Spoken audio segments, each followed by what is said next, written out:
estou aqui na Galileia, estou usando um talite, segundo a ordem de Deus ao povo de Israel em Números 15, eles deveriam usar. Eu estou usando também um quipá e estou para contar o que aconteceu entre o momento quando Jairo, o chefe da sinagoga de Cafarnaum, procurou a Jesus porque a filha estava doente, até o momento quando Jesus chegou à sua casa e a filha já estava morta. O que aconteceu está retratado no Evangelho segundo Marcos, capítulo 5, onde diz que uma grande multidão seguia Jesus comprimindo-o.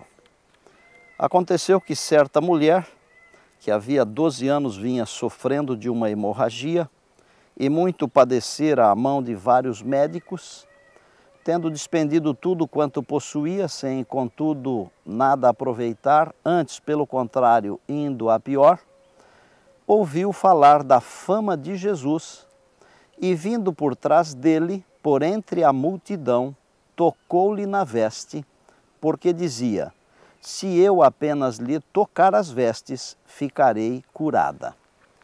O restante da história é impressionante. Os mestres usavam esta vestimenta, não apenas por uma ordem de Deus, mas também era um costume. E havia uma crença muito importante de que o significado de algumas coisas pertencentes a esta veste tinham a ver com a lembrança do povo com relação às leis de Deus, as orientações de Deus, tanto as positivas quanto as negativas. E imediatamente após ter tocado o manto de Jesus, ela sentiu-se curada. Jesus parou e disse: quem me tocou? Os discípulos olharam para ele como que dizendo: mestre, é tanta gente aqui, é uma multidão, e perguntas quem me tocou? E ele diz: alguém me tocou porque eu percebi que de mim saiu poder. E quando aquela mulher, ao sentir-se curada, não resistindo à pergunta de Jesus, se aproxima e diz: fui eu, mestre, quem o tocou. E sabe o que Jesus falou? Está aqui em Marcos, no capítulo 5, verso 34. Filha, a tua fé te salvou. Vai-te em paz e fica livre do teu mal. Eu queria que você pensasse comigo numa coisa. Quantas vezes nós temos que enfrentar obstáculos para nos aproximarmos de Jesus? Olha para aquela mulher. Eu penso que deveria ser uma pessoa muito pálida, porque vivia com hemorragia há 12 anos.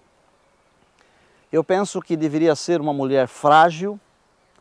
Mesmo assim, ela encarou a multidão. Ela costurou pelo meio da multidão. E ela foi até onde estava o mestre. A fé daquela mulher era tão grande que ela dizia em seu coração: se eu apenas tocar no seu manto, eu ficarei curada. E ela, reunindo o restinho de forças que possuía, conseguiu estender a mão, tocar no manto do Senhor Jesus. Aquele mesmo manto que depois foi sorteado pelos soldados. Ela foi curada por causa da sua fé. Eu penso que quando nós temos fé, os obstáculos eles se tornam pequenos. Eles podem ser muros altos, enormes, largos, mas a nossa fé supera todo e qualquer obstáculo.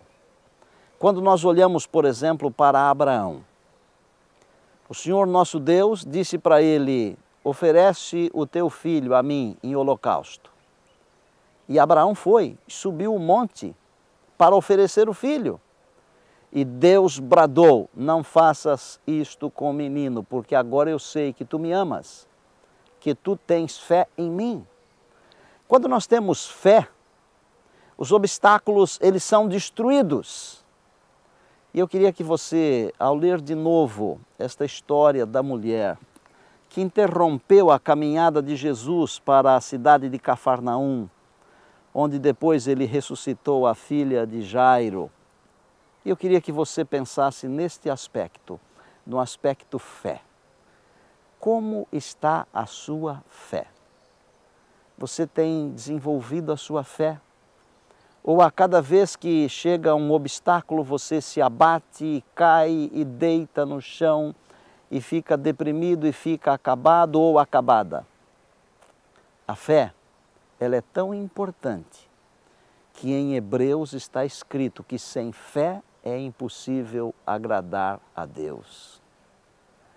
E eu queria ter visto aquela mulher, quando ela entrou no meio da multidão, franzina, fraquinha, doente, mas a multidão não foi um obstáculo. E para você? A multidão é um obstáculo para aceitar Jesus como seu Salvador pessoal? A multidão é um obstáculo para você se apossar das bênçãos que Deus quer lhe conferir? Eu convido você a não olhar para a multidão, porque finalmente salvação é uma questão individual. Olhe para Deus.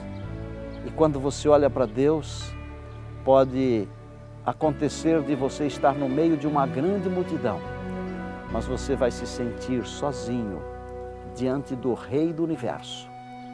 Ele vai tocar as suas feridas, Ele vai tocar o seu coração, Ele vai tocar a sua vida e Ele vai transformar você e vai dizer a você, como disse para aquela mulher: vá em paz. A sua fé salvou você.